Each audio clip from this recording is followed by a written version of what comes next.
understanding some things about momentum and about your timing, the timing of your actions that will dictate to you whether you're a smooth, fluid machine that's blending with the boat and your crew, or whether you're a rough and untuned cog in a machine that needs to be repaired. The biggest thing that you can think of today that's different from what you've ever been taught is that momentum must be conserved in a fashion that's economical. Efficiency due to the management of your momentum. If everyone watches right now, if I go up the slide and I stop, how'd that feel? Everybody had to hold on real tight because the boat wanted to go that way, right? Now let's just for fun, let's do something. I'm gonna come up and I'm gonna stop. Well, watch what happens when I put the blade in it. Was it as much? Nowhere near as much. Now watch, and I'll put the blade in late. See, it went more, a lot more, right? Now I'm gonna put the blade in early. Still a lot? Shouldn't have been as much. The timing of your movements to place the blade to the water, and I mean your movements as a crew, dictate whether you'll turn your momentum around or send some of it into the stern. If it goes into the stern, it checks the boat. Okay, that's what your coaches refer to as check. You'll have less run. I'm going to ask a question, and anybody that knows the answer or thinks they know the answer, feel free to answer. Where is it that you feel the blade should start to touch the water? Where in your recovery? What's that? Speak up. 4 or 5 inches left to go. You want the blade to touch the water. When does the blade touch the water? Shy? Let's look at it this way. If you wanted the maximum length of stroke, let's think of it this way. What's the furthest the blade can go to bow, whether it touches the water or not? Full compression, right? Now, if you get the full compression, the first thing you're going to do is what? Stop at 36 strokes a minute? Drive, right? You come in, you go right back out. Now, if you want maximum stroke length, where does the blade have to touch the water? Or start to touch the water? You know that the minute the blade touches the water, if the boat's moving, you have to go to bow, don't you? Because the handle's going to come in. So where based on that info, do you think the blade should hit the water? As you reach full compression, right? How about if you stop there for a millisecond? Is that when it should happen? Shouldn't stop. Right. So, if my momentum's going this way and it has to stop for a millisecond, that energy is dissipated into the boat. And more than likely, you will not have the length of stroke that you should have. Ironically, if you get all the way up and you're squared and in the air, right?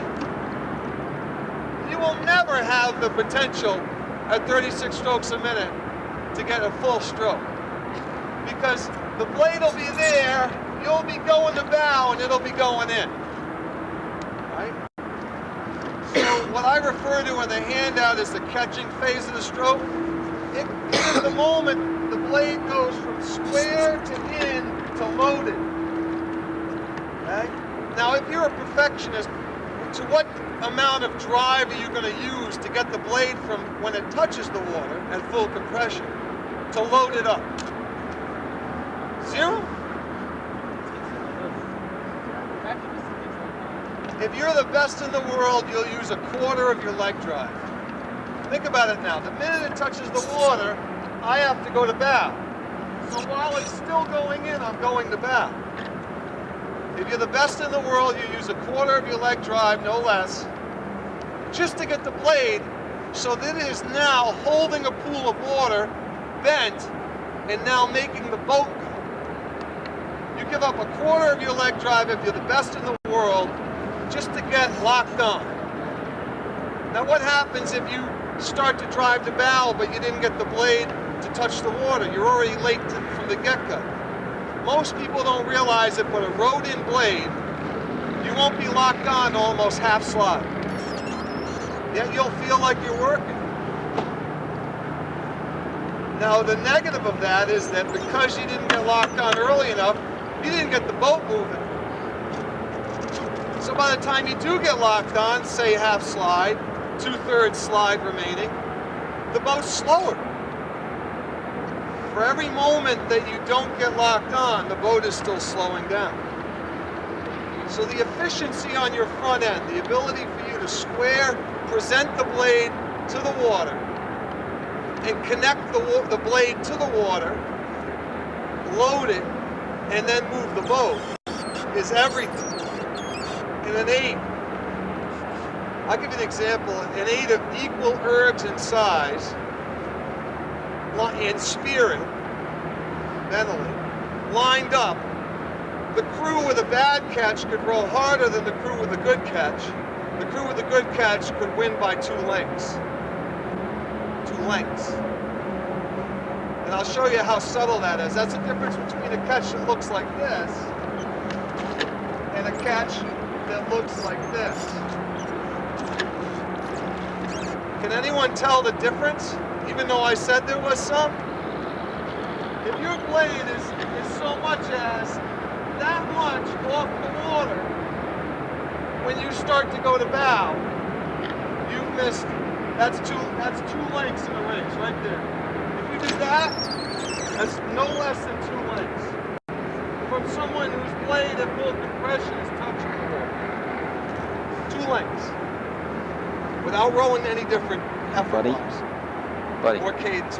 Matter of fact, the crew that's blade is that much off the water at full compression will feel like they're rowing harder, will actually spend more energy to go the same speed. And here's why. If you get maximal length, and then say loaded up, you're there, and then you drive on through, right? And then you take it out here. But the stroke where the blade was a little more off the water at full ends up getting loaded on about here and has a shorter stroke. If work is force times distance, if your distance is shorter, doing the same amount of force won't be the same amount of work, comparatively.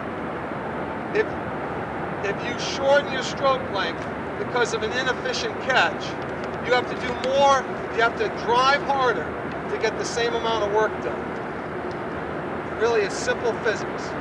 And what good coaches like Coach Bergman are trying to teach people, and why I'm here to help, is simply this. Your efficiency on the front end will ultimately be one of the key things, along with your spirit and your toughness and your training.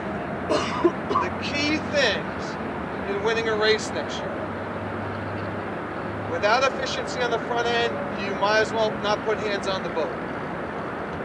So, even right now, the elites that are training for the next quadrennial are some of them are up in Princeton right now, and they are simply learning how to do this. Learning how to come into the stern, hold it level. Thank you. Learning how to come into the stern, square, go in, and blend. They're learning how to do this simple thing right here. If you watch, my butt's coming in, the blade's hitting. But see this?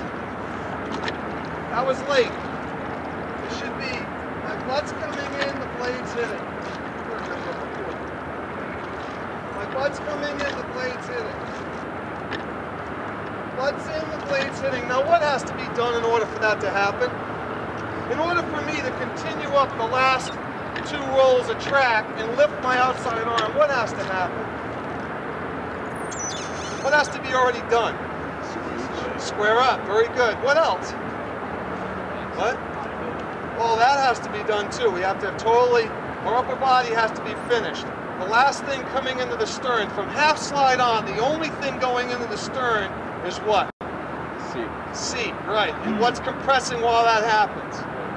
Right, and is the torso getting more? Well, what is the torso doing? Twisting, right. And what's the inside shoulder like? Loose and relaxed? Inside arm relaxed? And where are the fingers on the outside hand? Are they like this? That's why I'm saying it. They're going to hear it from me. You only extend as far as this. Okay? Because if I want to hang on it, right? That's kind of not a really good hang-on position. This sure is. I can be real strong like that. I don't question that. I think everyone here knows how to, you know, come out, let the inside hand snap. I'm going to talk about that. Come away and bring the knees over, so by half slide you're prepped. Half slide, right? Three things going on at once. Hands are going away, body's coming over, slides coming up, all in disproportion. Initially the arms spring away, the body springs over, right? And then the knees come up, and then from here on in, it's manage your momentum, relax, slow down. Get your cadence in here, right?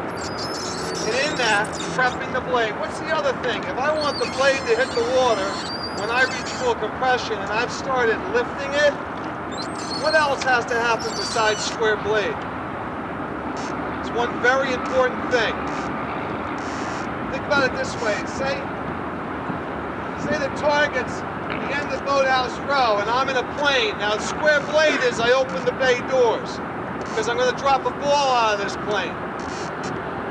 What's the one thing taken for granted? You're in a plane and you're going to drop a ball. What? Gravity's going to work for you, just like in your aim.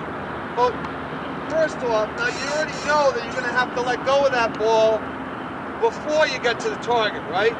Just like you're going to have to let go of that outside arm, unweight the handle before you get all the way up to full compression, in order to have those two apexes hit.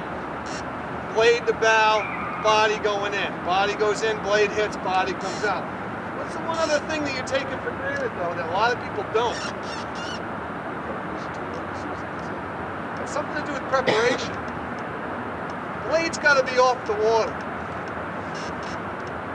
How many times has someone squared up late because they had the blade close to the water, and then it was really, you know, then they can't lift? If I'm here and I square, I gotta wait till I'm almost there before I can lift. Understand that? So there's just like the plane has to be in the air, right? And determining on how high the plane is in the air, how soon you let go of the ball. Blade's way off the water. Say you're rowing in the basin up in Boston, and there's a foot chop. Well, you're going to be way off the water, and subsequently you're going to have to square early enough to start lifting early enough, or tossing. I like tossing because it's like a ball. You initiate something and then let it go, right? So it's initiate, let go. You know, I'm sure your coach does this a lot. Yes, Stan, you do that when you let go? Yeah, you're coming in and letting go. Preparation of the blade in both height off the water and square up allow you to put the blade in on the way up the slide. So the blade can hit just at that moment. Now, why is that important? Stay with me. You guys stay there. Here's why. Because if you don't prepare the blade and make a turn of it, it's like this. It's like here. It's like, all right, I'm running. It's like this. A lot of energy. You gotta run, you gotta stop, you gotta start up again. But if you prepare the blade and get the blade to hit the water just on the end, so that you can go right out, it's literally like taking a turn, okay? It's a lot more ergonomically efficient. You're taking your momentum with you. Now, say we're rowing 38. Everybody right now, with the exception of those holding the boat, now I got the boat. All right, everybody right now, run at the pace you think you'd recover out of the 38. And then stop. Everybody on 3. 1, 2, 3. Run, now stop. All right? I didn't mean to get anyone wet. That wasn't my intent. What happened to the dock? Now let's just have 8 of you. The front 8. I don't care if it ends up being 9. A little more gently, but run at me and then stop. Don't slip. Don't slip. Gently jog at me. 8 guys. I need 8. Raise your hands, the 8 that are going to do it. I got 1. Who's 8? 2, 3, 4, 5, 6, 7. Need 1 more. 8. All right. 8 guys. Run at me and then stop. Ready? Go. Now stop. A lot less, but it's still some, right? What I'm trying to point out is that now do this. Those same 8 guys run that way, a little gentler, and then don't stop, turn around. And everybody turns to the left and come back. Ready? Go. Turn. Did it feel easier to do? Well, that's what the boat's about. The boat's about everybody going one direction, turning around, coming back, and then turning around again. Right? And it's a simple momentum equation. You stop your momentum, you stop the boat, and then you have to restart everything energy-wise. You have to recreate your momentum. So these boats that look really good and are efficient, they look that way because they're taking their catch and their finish in a way that allows the momentum to be conserved. Now, everyone knows that in this, come on up everyone, we're all set. Sorry if anyone got wet. Everyone knows that in like golf, right? Ever notice in golf, the fluidness? Tiger Woods makes it look easy, doesn't he? Boxing, the best boxers, their punches look fast, you can't even keep your eye on them. When they don't look rigid, blocky. Well, what we're trying to teach today is a concept that is applied in all sports. People who say rowing is rowing, forget it. Rowing is a hand-eye sport with momentum similar to that of golf, of hockey. Think about hockey. You join a stick to a puck like you join a blade to the water, right? And you use your body in a coordinated from hip to torso to shoulder method, just like you guys are rowing. Kick, swing, pry, right? Now, and the reason I'm going into this is because I'm transferring this into the drive. I know everyone here wants it to be legs first, right? But does rowing feel like leg, back, arm? Or does it feel just like a blend, right? Blend, right? Yep. All right, well, let's work on that blend, because what tends to happen is, say you do get that catch I just described, and now your legs are loading the boat, legs have loaded the oar, and you're now moving the boat. Now you're going to transfer it first, segue it into your lower back.